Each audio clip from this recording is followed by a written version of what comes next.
Welcome back to True News. Everyone's losing, but some people are winning, but most people are losing. I think we're all losers here. Baby, I'm a loser, yeah, yeah, yeah. Welcome, losers. Yeah. Good to see you. Yeah. You're a loser. I'm not sure on you yet. I think I'm a loser. Is there an advert? Stop what you're doing! Raid Shadow Legends sponsored this show. Bam! Raid Shadow Legends. Bam! You guys been in the dungeons? You've been getting on with the golem? Sex dungeons. What? No, we can't say that. Now you can fight millions of real people in a real online battle. Where can you do that? Russ, Raid Shadow Legends. My favourite video game of all time. Not only did they sponsor the show, and have sponsored the show for a very long time now, which we're very grateful for. It means a lot. They also make it easy to endorse. You know why? It's actually a pretty good game. They've got the arena function, millions of people on there playing against each other. You know, you could take on people, I could take on people. I'll take them all on me. Right, sure. No, I get that. Do you see fear in these eyes? A little, but not a lot. What about now?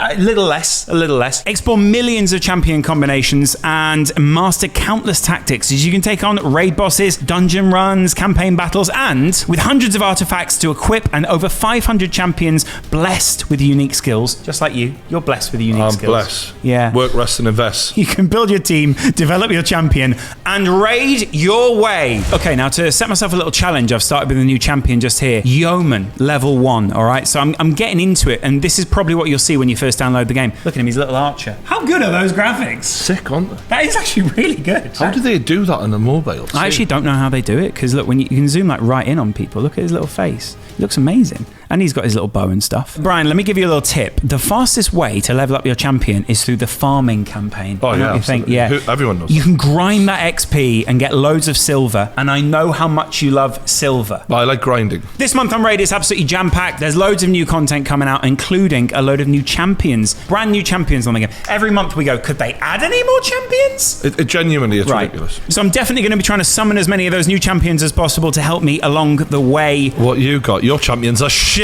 I don't know if we can. That's actually a lie, because they don't make bad champions. That's a good point, yeah. So if you guys want to get a huge head start in Raid and you haven't already downloaded it, which would be crazy on your behalf, either hit the link in the description or scan this QR code. New players will get this epic hero, Chinoru. I know for a fact that you're interested in Chinoru. Feisty. It's not only that, but you get 200k silver, 1 XP boost, 1 energy refill, and 1 ancient shard. So you can summon an awesome champion as soon as you get into the game. And you'll find your extra rewards here in your inbox, just up there, see? So go take a look at that, it's well worth a look. Thanks a lot to Raid Shadow Legends for sponsoring this show. It's as easy as that. Click the link or scan the QR code. We'll see you guys on the game.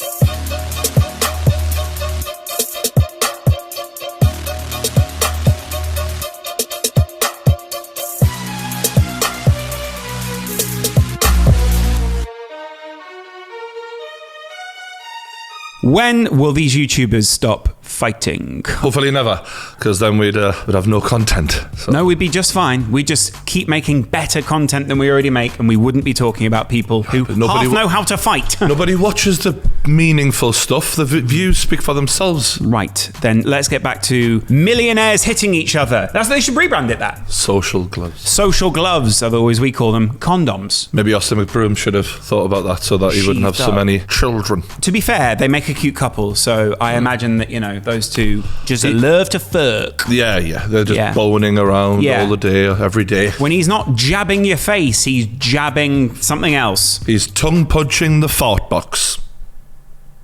Too far. Definitely too far. Too far. So, Austin Mcbroom, fresh off the back of his win against Bryce Hall, which pretty much everyone who's seen 5 seconds of Bryce Hall boxing knew was coming, now wants a pop of the champ. Daddy wants a Bentley, as he calls this fight. Let's have a quick look at Austin's skills. You want to see Austin's skills? Okay. It's all about experience. The more sparring, the better. I don't know what that was. No, that was just a little dig, and then they have a little hug, and then they're away. Genuinely, you've got to be careful around Austin. Man is fertile. He's like compost. Bryce Hall's been in over 40 street fights. Very interesting. I've worked something out. If you master just the basics of boxing, you can win in a YouTube fight. Absolutely. Most people skip straight to the complex stuff. Yeah. They go, how do I knock someone out? And their trainers go, well, we need to work out that. And they go, fuck it, how do I knock someone out? You've got to land a punch first. Yeah. That's the key here. Yeah, that's... Bryce, he missed lesson 1. And lesson 2, 3, 4, and 5. Bryce is such an arsehole, right? That I like him. He's good at the shit talking. He makes the show. Like, I appreciate someone who stirs it up a bit. It's the fighting he can't do. I don't know who allowed him to go into this fight knowing so little. Like, in 3 months, which is roughly what he had, you can learn so much. You can really nail the basics. Difficult. He didn't even know how to jab. Jabbing, you should have, to a decent standard within a week. What were they doing? Honestly, like, bro, you earn millions off of this. You need to find yourself a good training camp if you're ever going to do this again, because that lovely little nice wallpapery place where you've been boxing,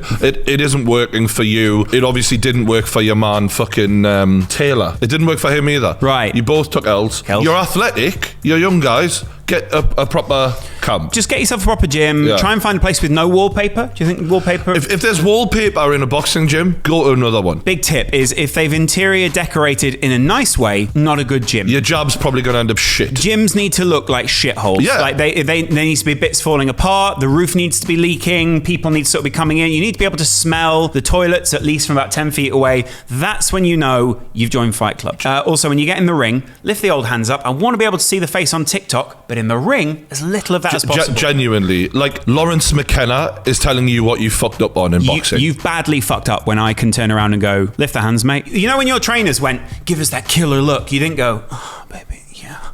Pick him up, keep it clean, and get in the fucking corner. Let's go.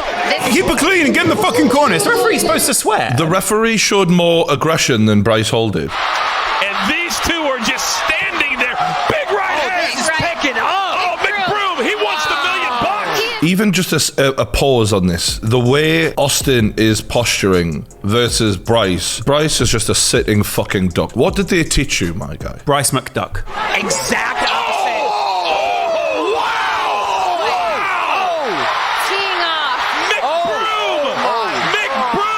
Austin Mcbroom battered the living shit out of Bryce Hall, and now he's wanting to fight KSI. Love that. Do you know what this is like? For me, it's like when you win like a local karaoke contest in a pub, and then you're like, now I'm ready for X Factor. Right, yes, because everyone else in the pub who are your friends and barely listen to any other music go, you should sing. You should sing. Honestly. Bro, that was sick, the way that you just did that. And you go... Maybe I should. Really? Maybe? Yeah. Based on what I've seen, I don't think this is a great fight for Austin Mcbroom. You know, he's beaten that little Bryce Hall kid up, and now the step up is going to be gigantic. All of a sudden, the punches coming back at you are going to hurt. He won against a punch bag the other night. Yeah. This is not the same thing, but it will be fucking entertaining. Yeah. You know, and they both got huge audiences, and there's a shitload of money to be made there, so I'm kind of excited for it. And both very fertile men. I imagine JJ's been out watching Logan and Jake and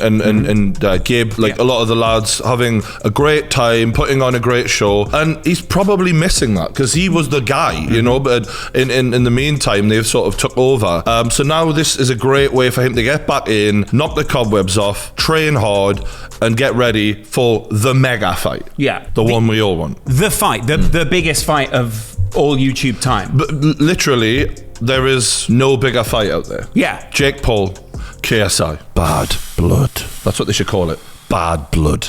Why, do they have some sort of condition? Also, Deji had a fight that night. What? You didn't tell me that. Top shock story today. Deji lost a boxing match. That's right. One of the best boxers in the game is finally set to retire after losing his 30... How many boxing matches has he had? Because he was prolific in his career, wasn't he? He's had 2. Sorry, though, he also claimed all the wins that Jake Paul had, though, didn't he? Because he just about got past... It was... He didn't do that to me, wasn't it? How do we treat Deji now? Do we feel sorry for Deji? He got paid a lot of money. Did he? To get in the ring. saying How much money are we talking here? Give me a ballpark figure. 3 other guys on the card that I know of got paid $5 million. $5 million. So the fact that Deji is arguably as big of an influencer as those 3 guys, it's likely he got at least $1 million, if not multiple. How many pairs of comedy shorts do you think he's going to be able to buy? This is incredible. A lifetime supply. A lifetime supply of comedy Very shorts. much the Willy Wonka of shorts. Very much so, yeah. Deji looked like he was wearing a wedding dress. That looks more like a sanitary towel with a hole cut in it. It's just not a good... It's not a good cut. It's not a wedding dress, but I get you. The cut is bad, and that's the thing. And I do get the feeling that his team genuinely went to the local store and went, is there a rug here? Can we... Yep, there we go. Snip, snip, snip. Deji, do you remember Mike Tyson? He goes, no. And they go, he was a really good fighter. Okay, put this on. You're just like him.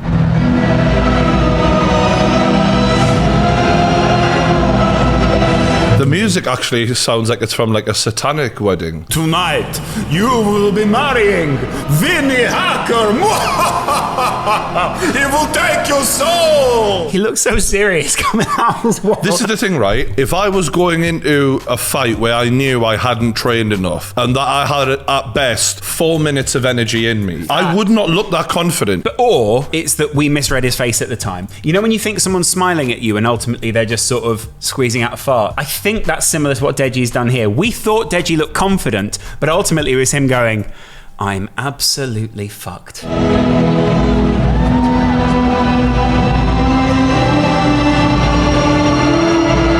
This is the most fucking mind-boggling entrance I've ever seen in It's a boxing. amazing though, isn't it? Like, part of me absolutely loves it though. Yeah. Deji, credit to you, you made an incredible entrance. And exit. I'm worried. It was the middle bit that was the issue. Deji, a question. Was it the weight of the poncho on the ring walk that you think tired you out? It's a Deontay Wilder. It was a Deontay Wilder thing. Yeah. He is a man of many interests.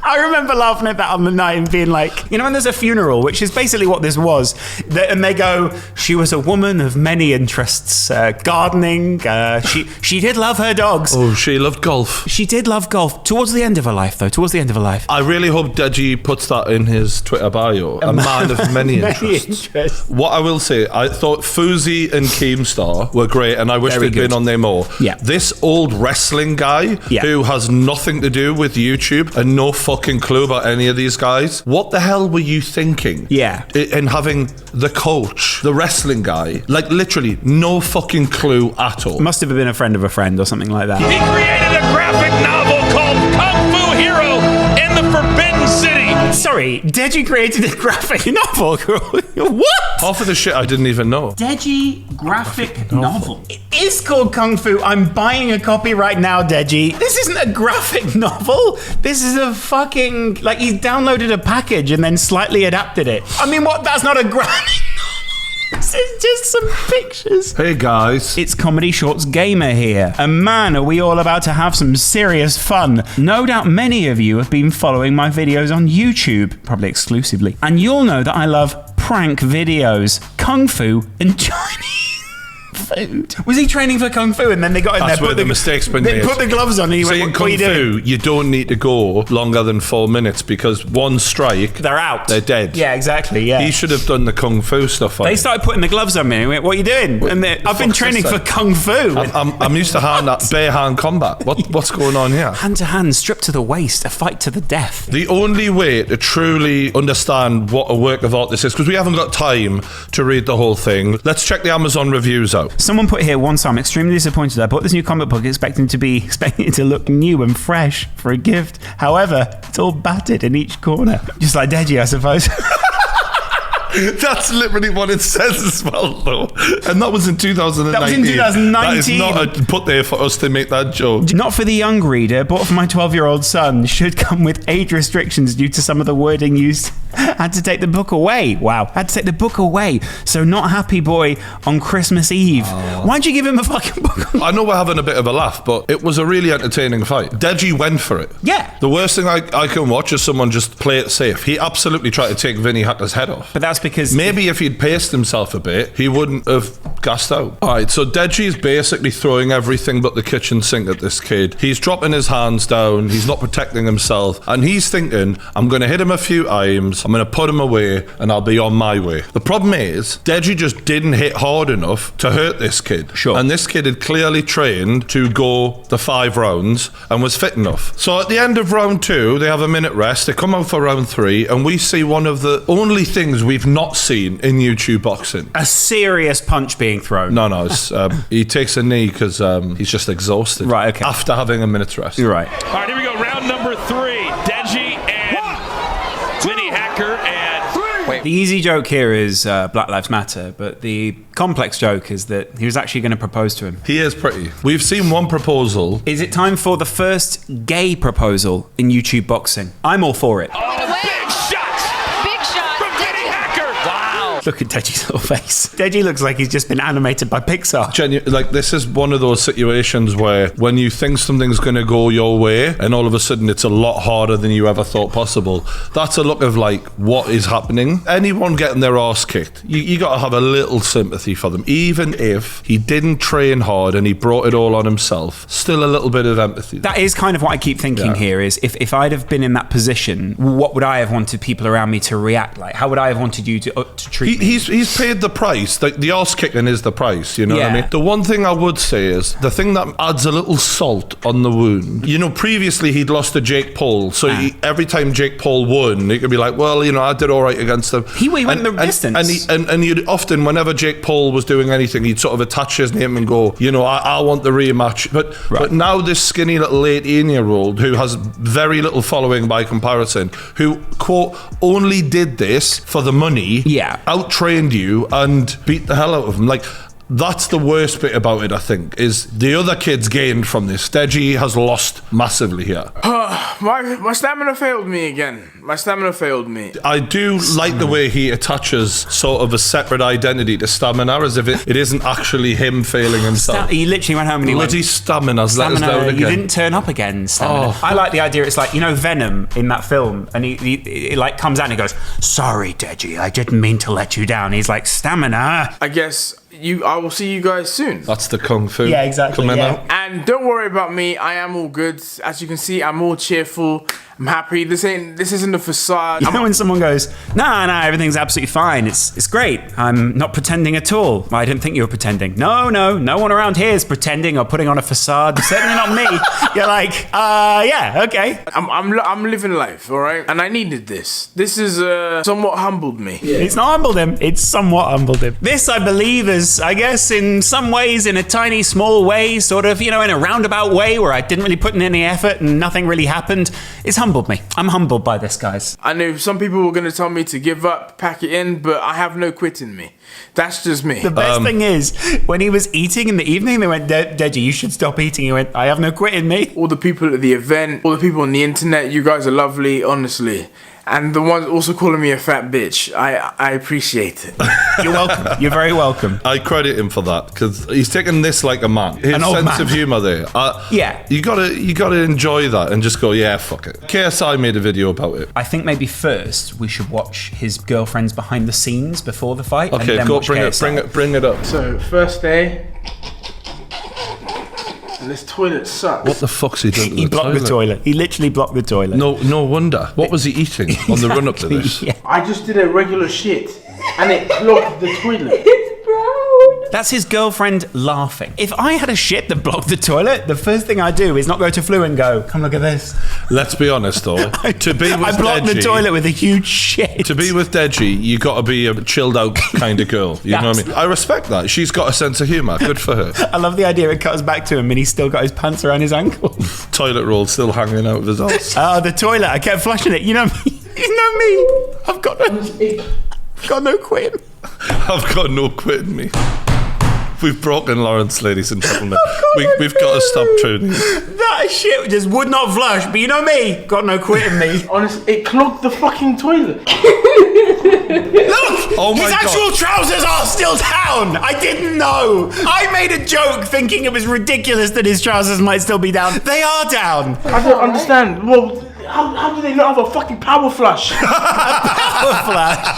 Deji, you're a fucking legend, mate. I'm Vic, Deji's trainer. We're going to go to Miami and smash him up. I'm Dom. I'm the guy that's been beating Deji up for the past 2 months. Fucking hell. Has he just plucked some random, cab drivers and said, fancy a job, mate? Hey, I am Rob. I am Rob. I am 32 years old. And I am crazy. Ready to mingle. What the fuck is Rob doing, mate? I have no idea. Rob is 32. Rob's on a stag do. Yeah. And they've just collared him and said, you're coming with us. He's like, what's happening? He's like, we're fighting in Miami. Ring walk. I'm up for it. Genuinely. Let's go. Unbelievable. He thinks he's on the call. Is this on? Yes, it's on. It's the serious way with which he approached the fight that I think most people respected. They told you to disrespect me. In what way disrespect? Which part offended you? You said I was boxing subs. Genuinely, they went back and forth on the press conference. Now, this fight makes more sense than ever. They both lost their last fight. They both struggled with cardio. They're both about the same size. They're both big names. It would be fucking great. I only can't say what's up. Oh shit. That's what's up. This guy is such a character, though. He's weirdly stealing the show of this whole thing. Comedy gold. I don't know who the fuck he is, but he's hilarious. I don't know what he's doing. The fact that he is involved in a fight camp in some way is incredible. He's there just to keep the levity. he just raises the spirit. Exactly, yeah. I bet you after Deji got chinned, he was like, come on. Come on, boys. Let's go out for drinks. Yeah.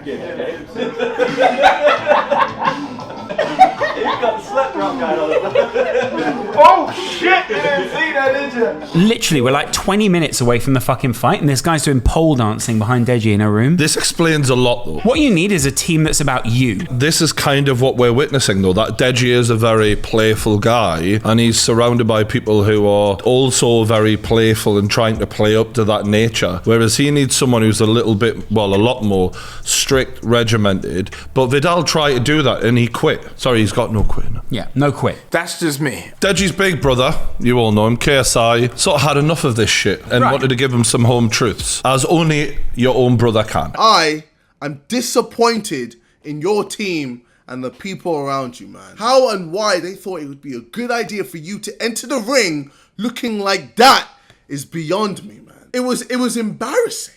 Have they no shame, or are they there just to massage your ego while you're still paying them and giving them clout? Should we just cut back to the guy doing the...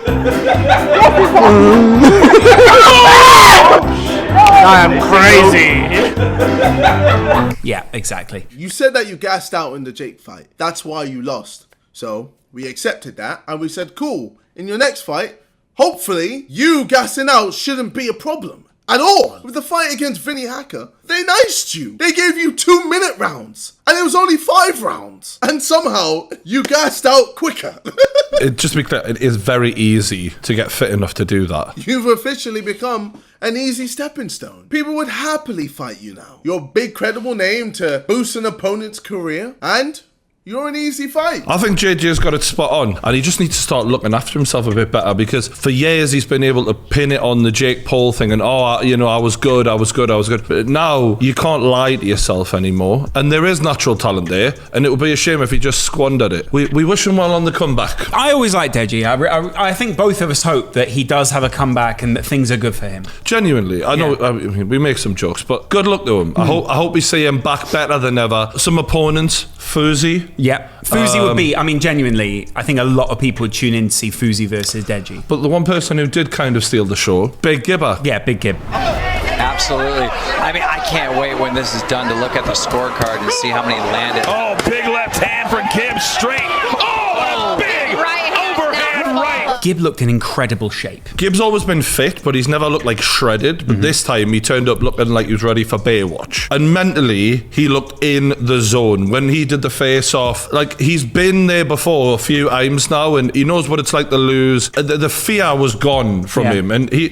just looked like he was ready to put on an absolute masterpiece. There was this air of confidence that I don't think any other fighter on that card had. I think he beats everyone that night. The way he mixed his shots up, the way he defended himself, the way way he fought, you can see the work that he'd put in was way more than anyone else there. And that is, you know, the difference. Like, Deji and Gib could not be more polar opposite. And in talent, you could probably make the case where at the start, maybe Deji, when he first fought Jake, was above the level of Gib in terms of natural ability. But what Gib has done is worked and worked and worked and never stopped. And now he's getting the rewards. The combined scores put the bout in favor of a majority draw. What?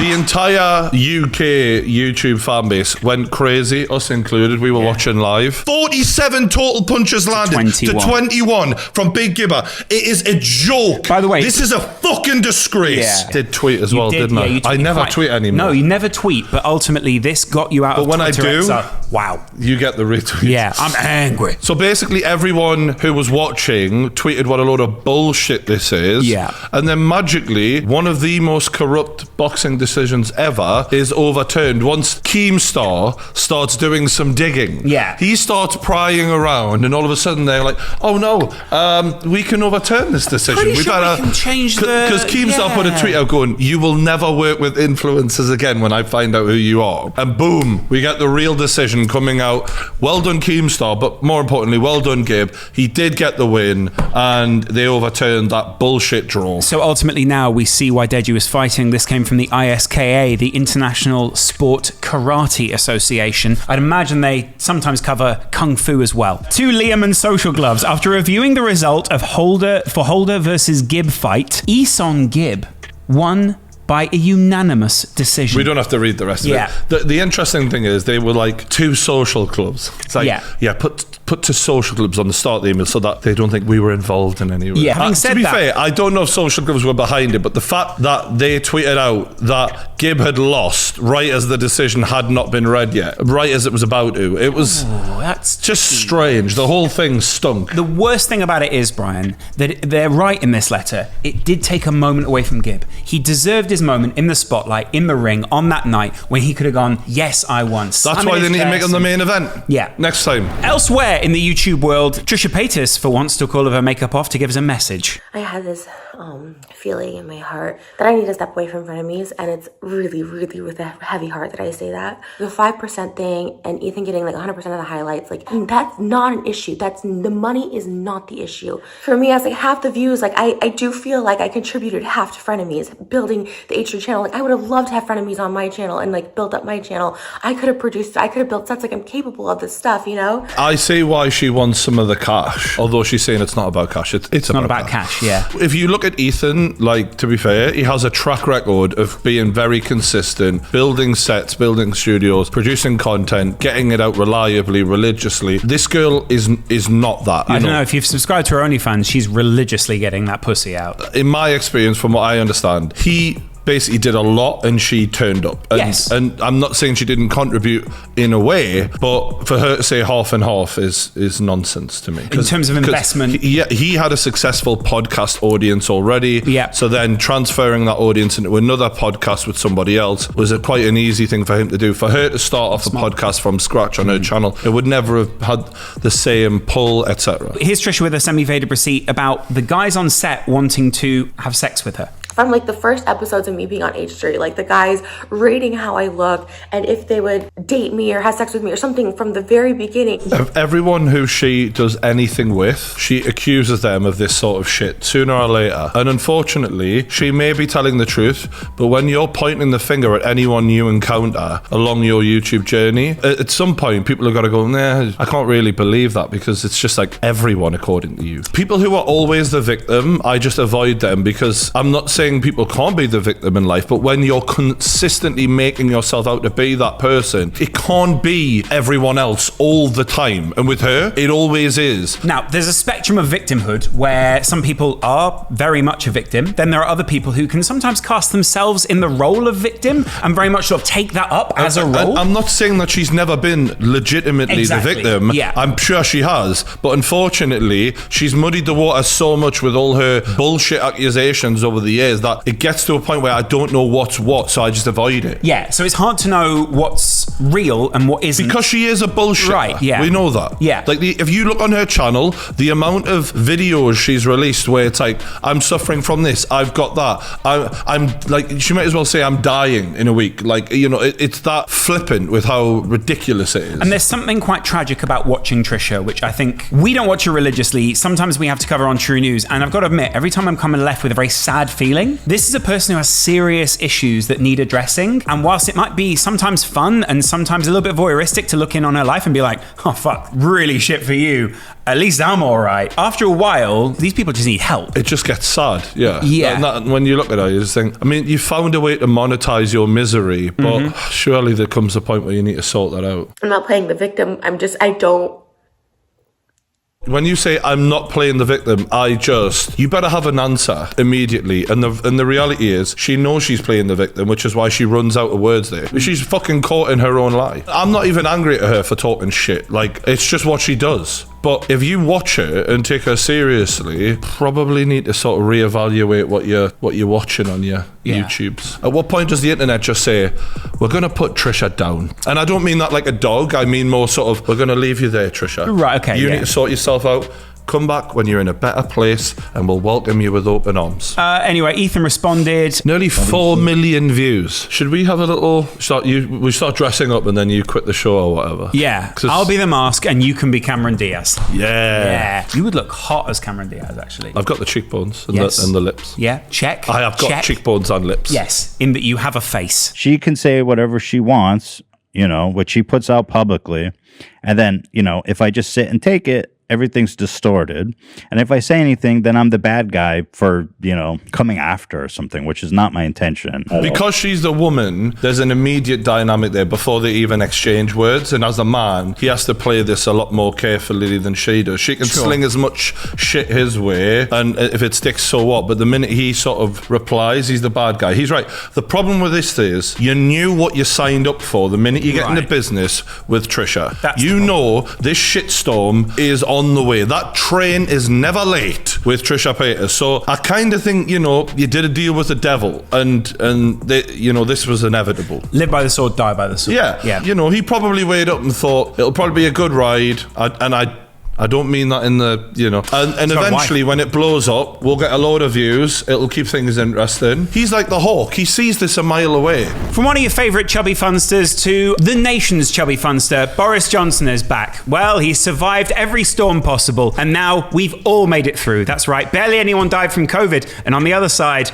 we're seeing how well he dealt with it. So these are allegedly messages on WhatsApp between Boris Johnson and Dominic Cummings. Agree about Valence and Witty. On PPE, it's a disaster. It was, yeah. I can't think... Finally, some honesty. He literally says this, I can't think of anything except taking Hancock off and putting Gove on. Now, some people might remember that months ago I called this. They basically do a fucking merry-go-round of these stupid pricks that they trot out one after the other and go, send them to the Wolves this week. That literally is what they're proposing here. The Queen's been doing it for most of her life. So this is Dominic Cummings. This is Cummings. And he says, with the cab off, such a total shit show. I'm afraid this would have been a severe risk of making it worse, not better. Okay, to which Boris Johnson replies, okay. WTF do we do then? Another meeting with Matt and Stevens and Dayton and co. Blah, blah, blah, blah, blah, blah. That's great leadership. Yeah, great leadership. I don't think I've ever seen a good leader ever put the phrase WTF do we do midway through a fucking WhatsApp group when you're the Prime Minister of fucking England. You think you're fucking Winston Churchill. You think Churchill's up at 10 p.m. texting some fucking trollop on Hancock's performance after getting the rundown from where the stats are going. He replies, totally fucking hopeless. Right, okay. To which I believe he's talking about Matt Hancock. By the way, a guy who literally on his gravestone should have the words totally fucking hopeless. I do like that. Yeah. It's the one thing I've agreed with Boris on since this whole fuckery started. The good news is that the COVID numbers right now are at a record low in terms of deaths in the UK. Basically, this is the best it's ever been since the first outbreak. But we've extended the lockdown, the restrictions restrictions are still going to be in place for another month, just in case. And here's the thing, right? I think everyone had sort of gotten to grips with the idea that there would be restrictions at some point. But it's the endlessness of those restrictions that I think people are now feeling the frustration I feel like I'm living in the never-ending story. I'm just waiting for that big talking fucking dog. It's just the fact that no one knows when it's going to end. It keeps getting extended. We're kept in the dark by There's a good That's reason what's for that. pissing me off. Also, the problem is that the data, as Boris calls it, that we used to prolong the restrictions was out of date. So the data is out of date. Boris, as you'd say, and this is very much language you would understand, WTF? COVID modelling that pushed back June 21st, was based on out-of-date data. Didn't check the date on it. Nightmare. Should have checked the date. Should we overturn it and give people the complete freedom back as promised? Nah, best to be safe than sorry. But the data was out of date, so you're not... Never mind, I've said it now. Can't overturn... I can't undo what I've said. No, but you are undoing what you said, because you promised us all that we'd be free and out of this bollocks by now. No, ultimately, I'm a Prime Minister that works on how people see me, not actual practicality. Well, as long as people love me, that's good. The sad thing is I'm actually in agreement with the former Prime Minister about this. We will not eradicate COVID-19 from the UK. There will not be a time when we can say that there will never be another case of COVID-19 in this country. Secondly, variants will keep on coming. If the government's position is that we cannot open up travel until there are no new variants elsewhere in the world, then we will never be able to travel abroad ever again. And the third fact that the government needs to state much more clearly is that sadly people will die from COVID here in the UK in the future, as 10 to 20,000 people do every year from flu. A little bit of a news flash there from Theresa. People will die of COVID in the future. It's about time we got our heads around that. This notion that anything and everything must be done to prevent that, no matter what the ramifications are on the other end, no matter the thousands of cancer appointments that have been delayed and will then result in deaths, what impact it has on the children of today, no matter what impact it has on the businesses of today, no matter how many people die on the other end or end up in the shit on the other end, we've got to justify it because people might die of COVID. And the fact that we've got the vast majority of the population still vaccinated when we were promised 15 million vaccines and then we're able to have freedom, that lie was swept under the fucking carpet super quick. The NHS is there to support this country. This country should not be changing its behaviour for the foreseeable future because we have built an NHS that isn't strong enough to withstand what we've been going through. We should then focus on helping the NHS, improving the NHS, actually spending money on the NHS. The answer isn't to tell everyone to fucking stay indoors forever. We've done everything that they've told us to do. We've all played by the rules for as long as humanly possible. Enough's enough, isn't it? Am I the only one who feels this way? Because it's been tweeted out a lot, this, and I'm going to reply. 3 weeks to flatten the curve, 12 weeks to turn the tide, back to normal by October, we can save Christmas, freedom by Easter, June 21st, one last push for summer. How many times are we going to have this thing pulled a bit further away? And part of it is because the minute they actually stop this from officially being a pandemic, a lot of the powers that has enabled them to pad the pockets of their fucking friends with all these bullshit contracts that they've been handing out go away. The cynic in me feels like because the COVID deaths are so low, I can only imagine that what they're trying to do before the end is fucking fill the fucking briefcase while they can. There's still people who've had both vaccines. They're fucking wearing masks outside non-stop. They're fucking terrified. The risk now is so fucking low, and yet they're not acknowledging it. They don't want us to realise, actually, things that are completely different. I'm just frustrated because we should have options in government. We should have someone else, another party we could turn to and go, this lot of shit, will you sort it out? Right now, I'm at a point where I'd vote for anyone who said, I'll just end the lockdown immediately. You got my vote. What do you want to do? Do you want to set us all on fire afterwards? I don't even mind. Just give us, you know what I mean? Like, I'm so desperate. What a vision. I'm so desperate for anything to challenge this because Labour are pathetic. And I'm desperate for a media to actually question instead of just spreading the fear and actually look into these twats and actually hold them up for what they've been doing wrong instead of just acting as a propaganda machine. We've got nothing. The internet, idiots like me and him, we're having to come out and say this because I'm just fucked off. Can I now show you Richard Madeley? This man used to be just the biggest face in English television. So he's taken over from Fat Boy. Here's Richard Madeley, and the woman. On Twitter, he says, look, at the age she left, making a mistake is getting a tattoo that you regret or a one-night stand, but deliberately joining a terrorist organisation... Just to put this into context, he's talking about Shamima Begum, you know, the woman who went to... ISIS. Yeah, ISIS, yeah. And didn't come I back. love how we say that as if she just nipped to sort of Portugal for a holiday. Kind of what happened. Just popped off to ISIS. In many ways, for her, that kind of what was actually literally Mum the way shot it at worked. ISIS. And then Richard comes out with what I can only describe as a very profound thought. There's one interesting point, I was thinking about this last night.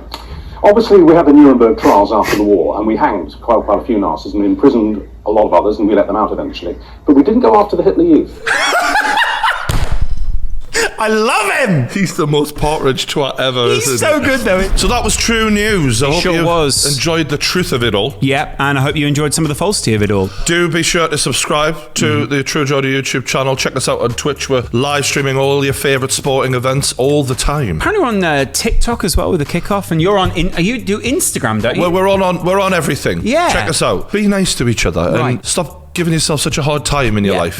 Not to each other, to yourself. Cut yourself some slack. Exactly. Be a better friend to you. Exactly. You don't need your friends, you just need yourself. And that's all you know, in here. I love you. Yeah? We love you. We love you. Don't forget. And keep buying all the stuff that we promote. We don't. Finish on the love. Leave them with the love. Love. Look down the lens and say, I love you. I love you.